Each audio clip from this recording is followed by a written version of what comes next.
I'm telling y'all, I will never trust those overnight summer camps, and this story is exactly why. So one of my followers named Mimi told me about how her and her whole entire bunker encountered a skinwalker, and I'm honestly in shock. So she told me she was 15 that summer at an overnight camp deep in the mountains of Utah. One of those summer camps where you stay for the entire summer. No going home, no visits, just letters home, and seeing the same counselors every single day. During the day, Mimi told me it was perfect. Swimming in the lakes, campfires, hiking trails, and everything just seemed endless. But at night, the woods changed. The air was still, crickets got silent after midnight, and on one stormy night, Mimi told me she and the other girls in cabin 4B learned exactly why. So that night, she told me the rain was pounding on the roof like rocks. The wind was howling so hard through the trees that the whole bunker was creaking. So Mimi told me there were 8 girls in that cabin. Metal bunks stacked against wooden walls with flashlights dangling from the bedposts. So she said lights out had already passed, but no one could sleep because of the storm. And around midnight, they started hearing it.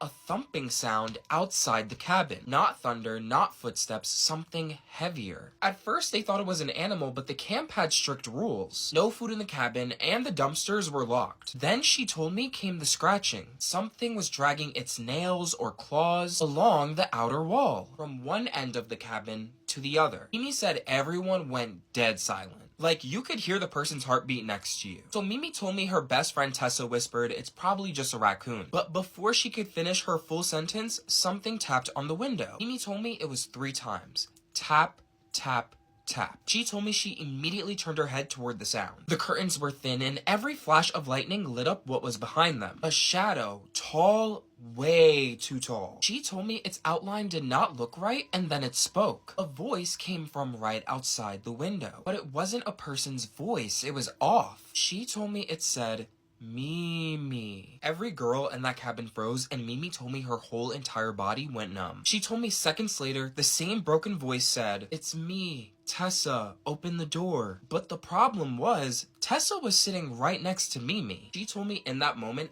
everyone started to panic. One girl, Natalie, grabbed a flashlight and shined it through the window, and that's when they saw it, a face, pressed up against the glass, but they swear it was not human. Skin was pale, almost gray, the eyes solid white, no pupils, and the mouth hung open like it didn't know how to close it. She told me the thing grinned, then it ran. Not away, but around the cabin. Mimi told me they heard it sprint to the back of the cabin, its footsteps slapping against the mud faster than any animal could move. She told me the entire cabin shook as something hit the back door. Mimi said the girls screamed for the counselor, but their cabin was on the far edge of the camp, and even so, no one can hear them over the storm. She told me someone tried calling an emergency radio, but everything was static. Then, above the thunder, they heard it again. That same chilling voice.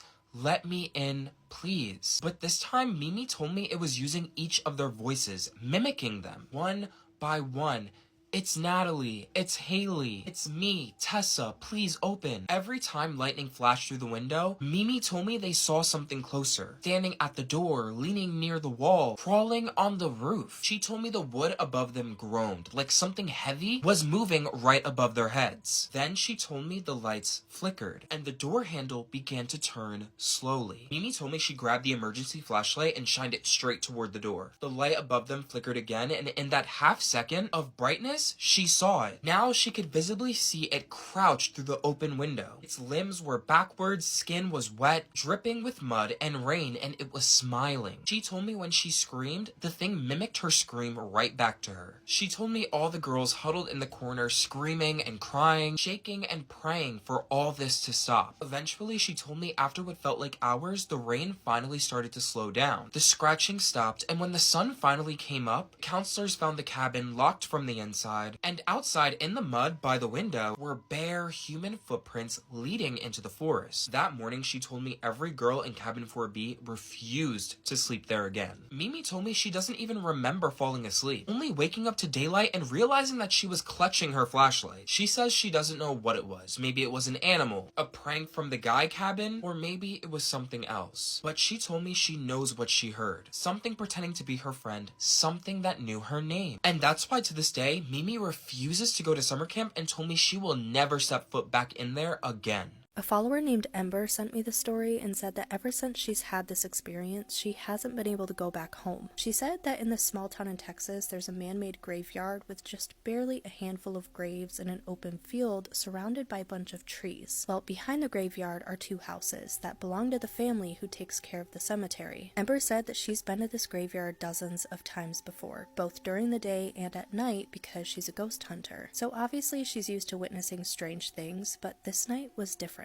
After about 30 minutes of walking through the graves, she started heading toward the back fence near the 2 houses when she saw someone. It was a lady standing by a tree that moments earlier had been empty. Ember didn't understand how she overlooked another person being in the area with her, but decided to be friendly anyways, thinking maybe she was a fellow ghost hunter. She described this lady as wearing a blue hoodie and blue jeans, so seemingly very normal, not in a white dress or anything like we often see. But because the lady was standing with her back facing the porch lights of the homes at the back of the cemetery, Ember wasn't able to see her face. She called out to the girl just being polite and saying hi and asking if she was from around the area, but there was no response. The lady just stood there perfectly still, but her body language seemed really tense, like at any moment she was ready to lunge at Ember. While she's waiting for a response, Ember noticed that even the crickets and the wind had gotten quiet at this point. And even though she's had some scary experiences,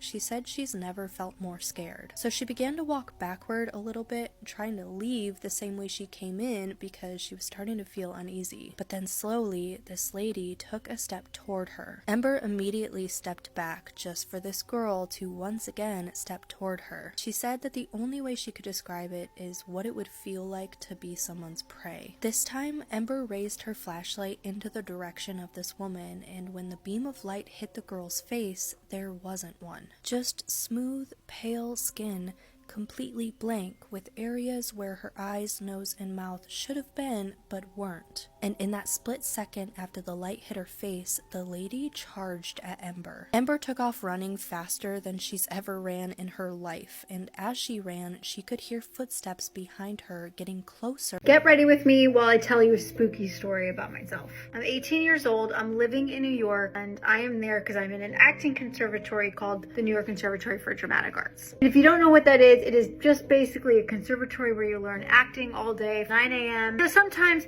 10 p.m. at night. My dorm is in a building called the St. George Hotel. If you know anything about the St. George Hotel, really freaky stories, scary things have happened on floor 8 and floor 9. Well, I didn't know any of this when I moved in. I was very naive and I'm thinking to myself, oh, how great. This is fantastic. And what makes matters worse is I lived on the 8th floor. So one night I'm in my room with one of my classmates and we're just chilling until someone bang, bang, bang, bang, bang on my door.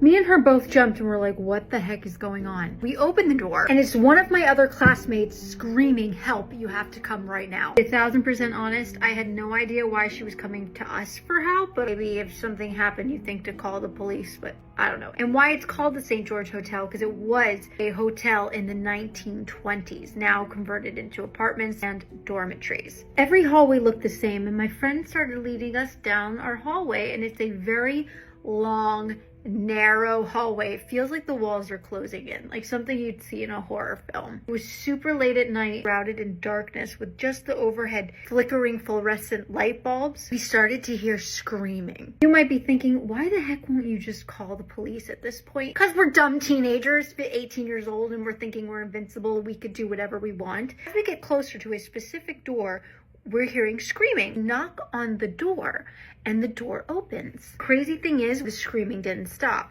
And the screaming intensifies. We walk in and we're like, where is this coming from? We look up and it's banging and screaming coming from the ceiling. Naturally, we were like, dude, why haven't you called the police? It's like, because what if it's nothing? After all, we do live in a building with actors. For all we knew, it could have been just somebody practicing a scene. Also new to acting, and it sounded so real that it didn't seem like somebody was just trying to do it for practice. Super late at night, and we're thinking to ourselves, why would anyone practice a scene like that super late at night? So we did what any normal person would do.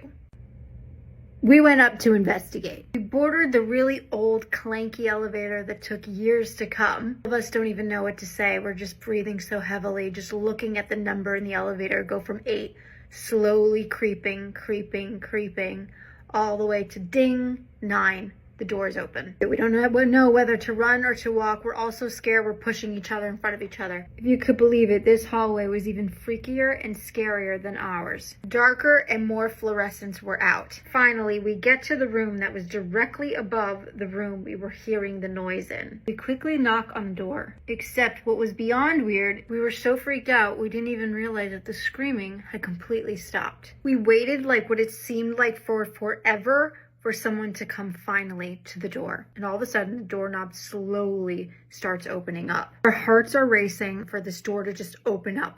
We're wondering, why is this door taking so long to open up? It was creaking. The door finally opens up and we see a small head of blonde hair slowly creep his way out the side of the door. The hair was really messy, and when he finally gets to the door, it looks like this man has been sleeping and we just woke him up. We all look at him and we go, Ian? Ian actually went to class with us. So now we're really freaked out. We're like, what the heck is going on inside your room? And from his sleep, he yawns and he goes, what are you guys talking about? And this guy was genuinely sleeping. This had to be about 3 o'clock in the morning at this point. And Ian says, what are you guys talking about? We replied, Ian, what are you talking about? You're the one that's having screaming coming from your room. Are you working on an acting scene? He goes, are you guys nuts? It's 3 o'clock in the morning. We're like, Ian, come on, man. You're pulling our leg. Something is happening in here. We heard the screaming.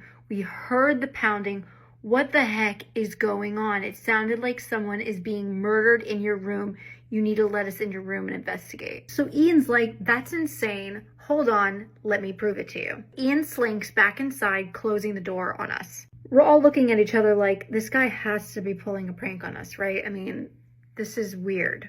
A few seconds later, the door opens again. And who comes out is a woman. Another girl we go to school with. She's squinting her eyes, blocking the light, and be like, what the heck is going on? This woman was clearly disoriented. So now we repeat the story to her about how we were hearing screaming and banging like someone was being murdered in her room. She's still groggy, but alert enough to tell us that's insane. She's been sleeping. He's been sleeping. Are you guys on something? At this point, we don't know what to believe. We were just so freaked out, and they could tell. They're like, okay, let's wake up. We'll help you find out what's going on. Maybe you have the wrong door. But we thought that was strange because if they had the wrong door, they would have still heard the screaming even if it was next door. So now there's 2 extra people added to our group, and we are knocking door to door, opening the doors, asking if anybody has heard the screaming that we were hearing. Every single door that opened had the exact responses of no, why are you up so late? We're all thinking, did we make it up? There was about 4 of us in our group, so how could all 4 of us have heard the exact same thing? At this point, it's like 4 in the morning, so we just are like, okay, let's go back to our rooms. We were all actually so scared to sleep in our own rooms that we decided to camp in my room. I think telling ourselves we could have slept at that point was delusional. Instead of sleeping, one of us had the brilliant plan to look up the St. George Hotel. It wasn't until 5 in the morning we discovered that in the 1920s, floor 8 and floor 9 of the St. George Hotel burnt down. And that's not even the weirdest part. The weirdest part is in that specific room, somebody jumped out the window. And to this day, we still have no idea what happened in that room that night. That is my spooky story about the St. George Hotel. It isn't the only story. There are many stories I have like that in that place while I live there. So if you want more, comment below, follow for the next one, or if you just want me to continue to do these story times about my own life, I could do that too. Can we show them the older homestead? Yeah, let's go. As you know. No, it's not. No, it's not.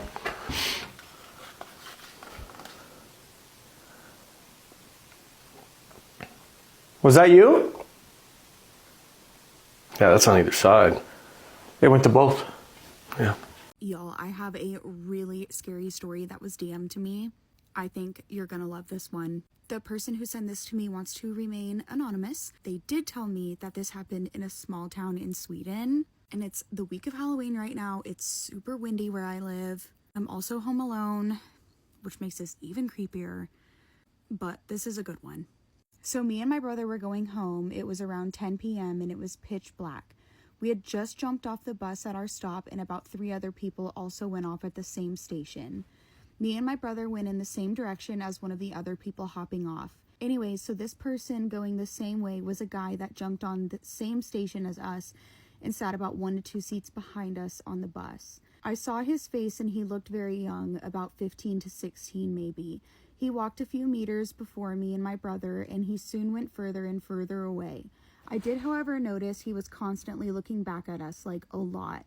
He was pretty young, which was what we assumed after seeing him shortly. I thought he looked back because he was scared or just wondered who we were. I don't know.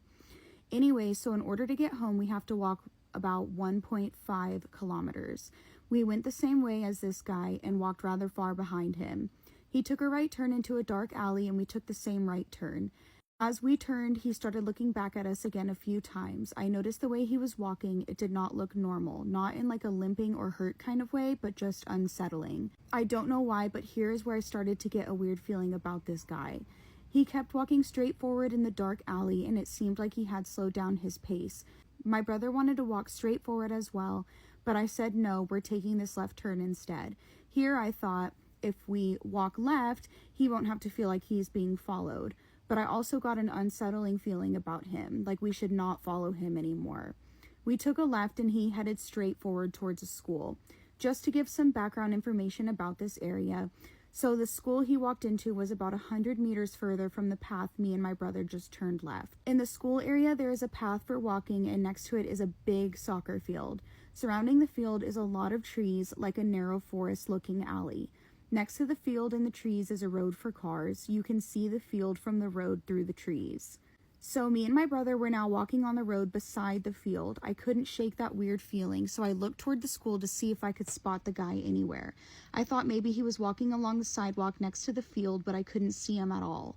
It didn't make sense. The path was long and open. If he had kept walking, we'd definitely see him. I thought maybe he just sprinted off or turned off somewhere, but still weird.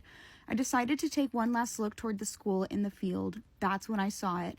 Out of the corner of my eye, I caught a shadow, a dark shape between the trees.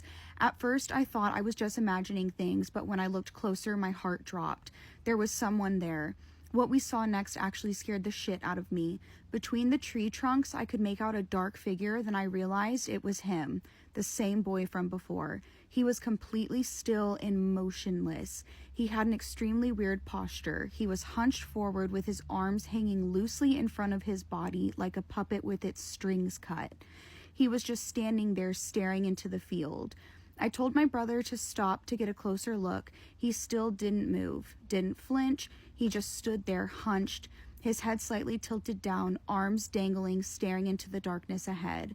When he noticed us, he slowly turned his head toward us, and he stared.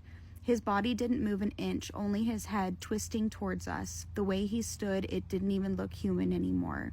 His posture was wrong, like a zombie. I told my brother that we had to leave now.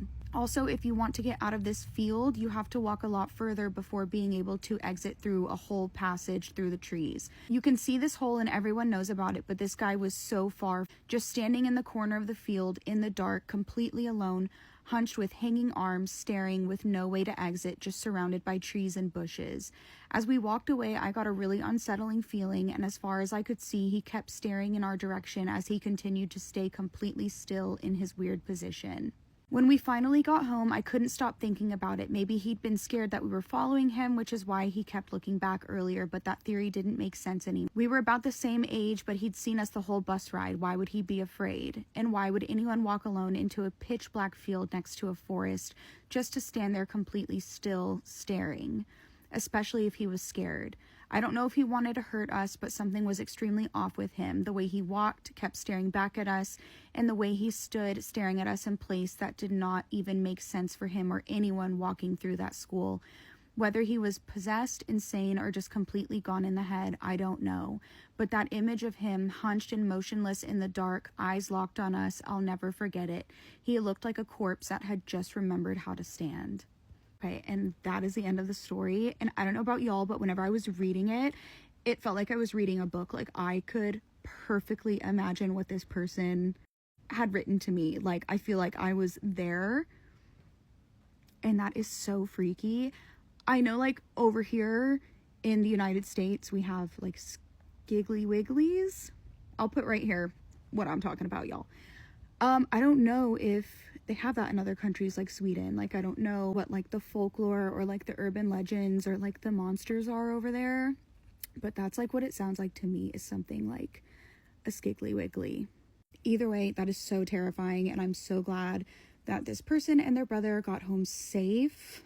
And I'm probably never gonna go to Sweden after reading this story, because that is freaky. A man is always standing outside of my front door. Spooky story time. A follower named Jessie sent me this story, and she says that when she moved into her house, she started noticing this strange man always standing outside her house.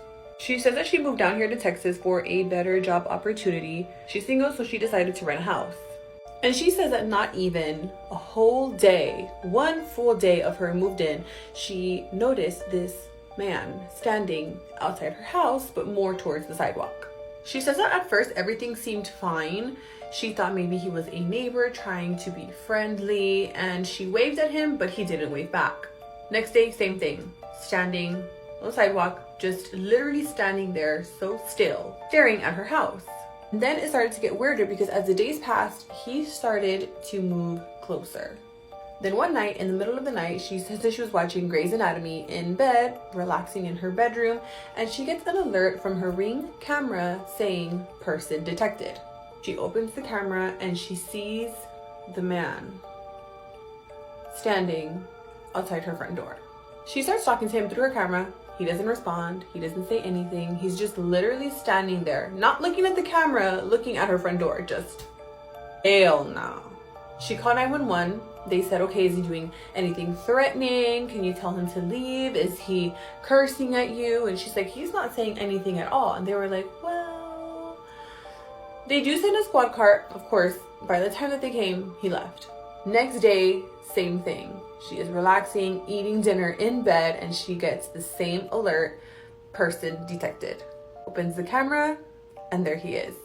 The very next day, she goes to the neighbor's house to talk to them and introduce herself, and she's like, hey, by the way, there has been this man who has been watching my house. At first, he was standing by the sidewalk, and then he started coming closer to my door. Can I show you a picture of him, and maybe he lives nearby? She opens her Ring camera, only to come to find out that the activity that was once there was no longer there. She opened whatever file she had saved, and there was no one. Like, the man that was standing there was gone. Like, it. This is the scariest haunted doll story that I've ever gotten. Junior year high, I usually talk about pretty scary stuff, and I have an email where anyone who finds this page can send me their ghost stories. And let me just say that these stories have gotten so scary that I've gone from reading them strictly at night to only during the daytime. And if I do have to read something at night, I will not read it in the dark. So let's get into it.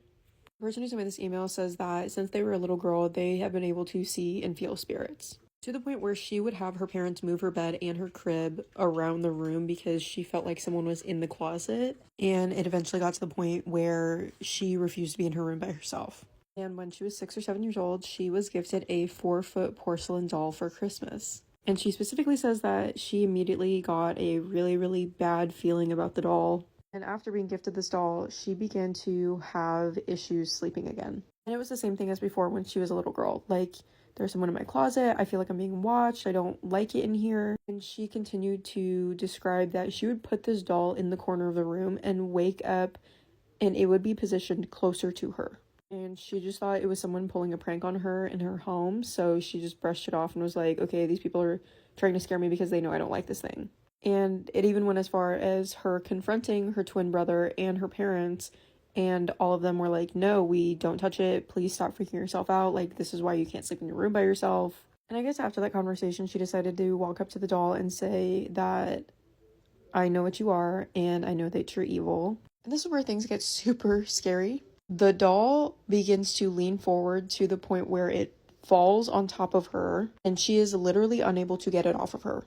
She's screaming to the point where her dad rushes in and picks this thing up off of her and is like, how did that happen? And she begins to describe, like, I said it was evil and it fell on top of me and I couldn't get it off of me and blah, blah, blah, blah. And the dad right then and there just rips the doll apart. And what I'm imagining in my head is, like, literally dismembering the doll. Like, took the head off, took the arms off, took the legs off, etc. Goes out to the garbage can, throws it away, and is like, yeah, we're done with that. I don't like that it's tormenting you. I don't like that it's tormenting our family, etc., etc. They all wake up the next morning, open the door, and the doll is laying there at the front door. And everyone begins to freak out. And it immediately turns into a blame game. And at this point, her parents start fighting about who got it out of the garbage and who put it back together to scare their daughter. And she never really describes what happened to the doll after that. I'm assuming it just got thrown out. But the girl who sent me this email starts to experience sleep paralysis shortly after they got rid of the doll. They also begin to experience other paranormal happenings, like the doors opening and shutting by themselves. You know the gist. And a couple months ago, they decided to move out of this house. And one day, out of the blue, one of the women who was helping them move out just abruptly said, I am not helping you anymore. There's something weird going on in this house. I don't like it. And when the family was like, what do you mean there's something weird going on in the house? The woman helping them literally said, I hear your husband's voice call out to me all of the time, and he is not here. And what's really, really strange is the girl who sent me this email specifically says that her dad was in another city for work at the time while they were packing up to move. And the woman who was helping them says that he would call out to her repeatedly, and when she would call back to him, he wouldn't respond. And if you've been here a long time, then you know I do not like dolls like this. I don't like any dolls. They freak me out, and it's for this specific reason. And this is also not the first time I've heard of a doll coming from somewhere and being gifted to somebody that has some weird energy, and then some weird paranormal stuff happens. The entity of a doll haunted my boyfriend for a long time, and it was just... But anyways, that's gonna do it for me. Stay tuned for more ghost stories. What the fuck was that? Bro! What's going on around you? I don't know. I'm frozen. I am frozen.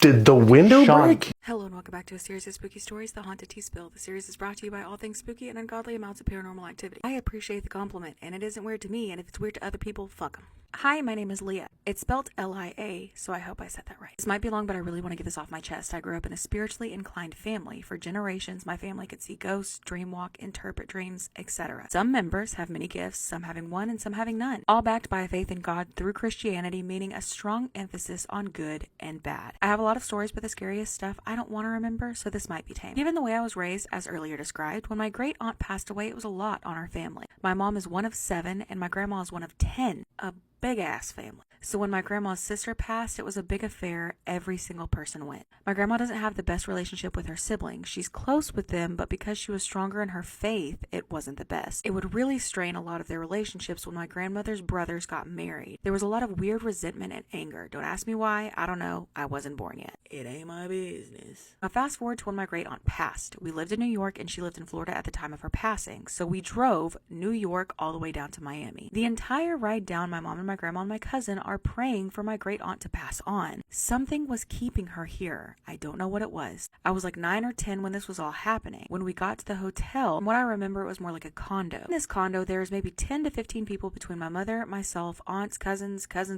all staying in this one condo. That was because all of this happened very suddenly. Everybody in the condo is praying for her soul to move on. What's important to know is that is not normal. Usually it's a prayer about their life and, thanking God for giving us them, and maybe just one prayer about their passing on. But this night I clearly remember praying for hours and hours, working hard, and kept saying that something was keeping her here. Something was tying her to this plane. Eventually everybody went to bed, and at some point in the middle of the night my grandmother starts getting attacked by a spirit. She's screaming at the top of her lungs in her sleep, and she's thrashing around. She can't catch her breath, but she is fighting for her life clearly in her sleep. She's screaming for whatever this is to get off of her and stop attacking her. Eventually, after what feels like hours, my mom decides to try and wake her up. She wakes up, thanks my mom, and she turns to me, and I say, Grandma, what happened? She says, my brother sent a spirit to me. Sorry? This never stopped. The rest of that night, my grandmother, my mother, my aunt, and cousins all prayed for the rest of the night as I went to sleep. It was very clear that there was an entity inside of the rental at that time, and I wasn't going to fully understand until I got a little bit older. The next day, everybody went to the funeral with no sleep, except for me, of course. My grandmother and everybody in that rental stayed away from that uncle the entire funeral, but I will never forget the look on his face. Both of them are still alive and talk maybe once a year, if that. That entity has been attacking my grandmother since before I was born, but this was my first but not last time experiencing it. The entity has moved with her from Jamaica to New York to South Carolina and where she goes, even on vacation. The entity is also generational, and maybe one day I'll get the courage to talk about the trauma that entity has brought onto me and my mother. Thank you for reading. What? Your uncle? What? I have so many questions. I'm confused. I'm scared for your grandma. And you said it's generational. Does that mean does it get passed down or something? What? Anyway, I don't even know where to begin with my questions. So y'all ask the questions in the comments because I know that y'all are just as confused as I am. So do that and then rate it on a scale of 1 to 10. 1 being the least scary, creepy, spooky, 10 being the most. Do you like rating it? Or are you just like, no, I don't care? I get lots of ratings. I'm just wondering. You know what I mean?